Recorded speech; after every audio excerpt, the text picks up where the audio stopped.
भला जे करी भला जे करी पिराई उहई जानै दूसर कौनो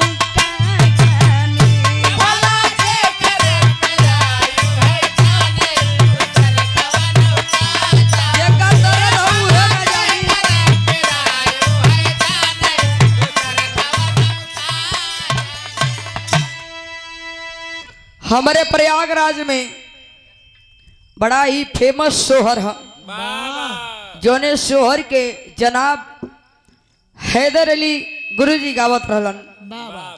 माता बहन लोग जब इकट्ठा होली एकजुट होली तब गावेली। कैसे गावे मास्टर?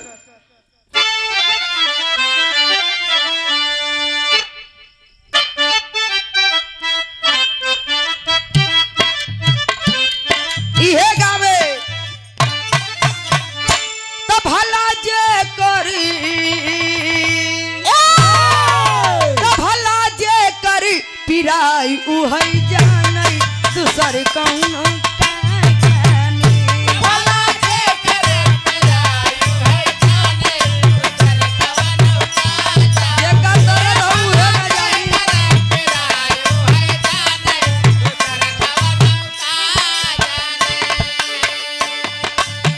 सासु न जाने ननदियो न जाने सासु न जाने ननदियो न जाने सासु न जाने ननदियो न जाने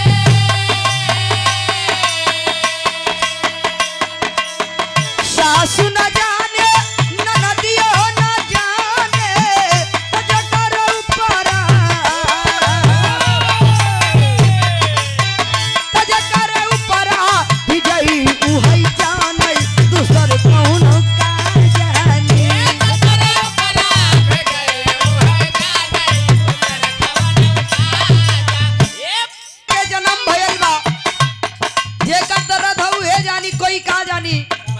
गोदी में लेके लाल के निहारत हुआ देखे कहे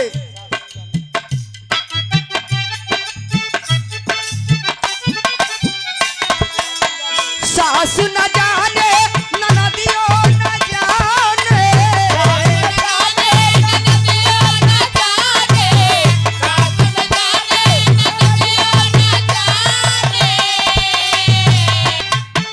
सासु न जाने ननदियो न जाने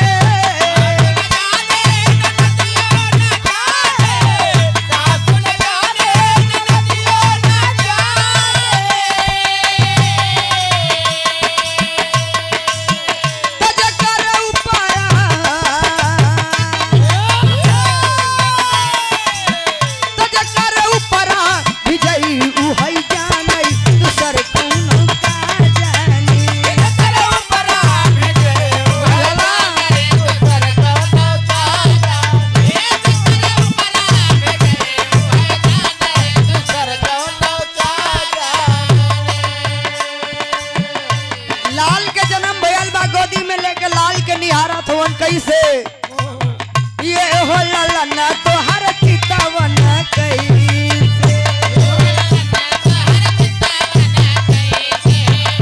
बड़ा सुंदर बड़ा होला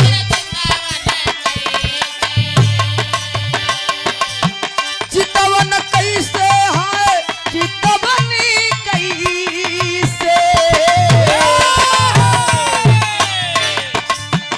चांद सूरज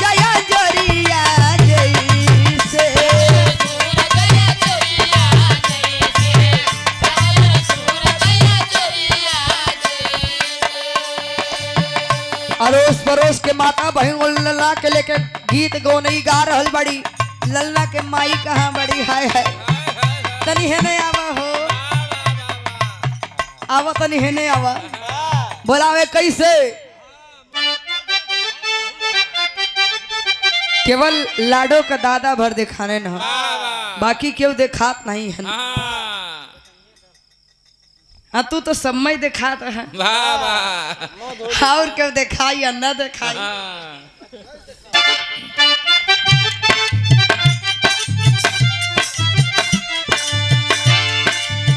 ये हो ललना तोहर मम्मी कैसी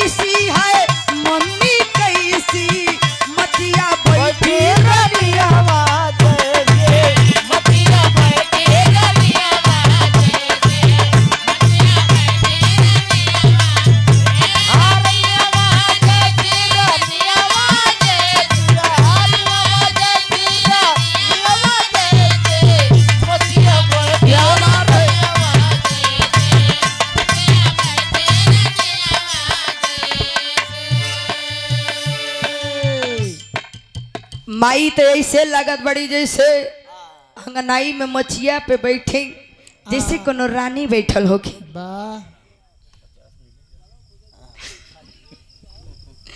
माई के हो गया लेकिन बाबू के बुलावे कैसे बुलावे?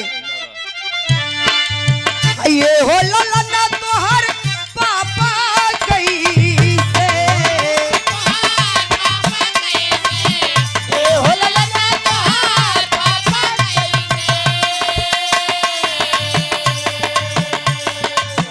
पापा कैसे है पापा कैसे, पापा कैसे है पापा कैसे, पगड़ी बांधे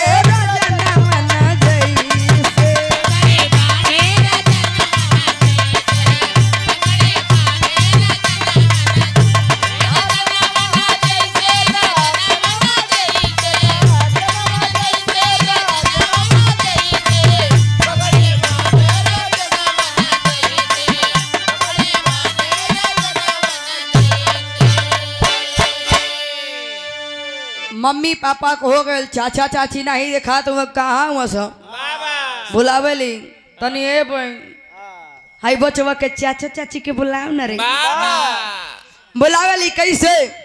ये हो ललन तोहर चाची कैसी, तो मचिया बैठी रनिया मन जैसी। ये हो ललन तोहर चाचा कैसे, तब बालू के ठेकेदार जैसे। ये हो ललन तोहर दीदी कैसी, तब भट्ठा के सॉरी आये हो ललन तोहर जीजा कैसे, तब भट्ठा के मलिकार जैसे। लास्ट में नंबर आयल फुआर फुफा का तो हदी पदी लोग मजाक करेली। ये हो ललन तोहर फुफा कैसे, दारू के ठेकेदार जैसे। लास्ट में नंबर आयल बा बुआ के तो अड़ोस पड़ोस के माता बहन लोग मजाक करेली कहेली। ये हो ललन तोहर बुआ कैसी, बुआ कैसी है बुआ कैसी, मटकत या मई पतरिया जैसी।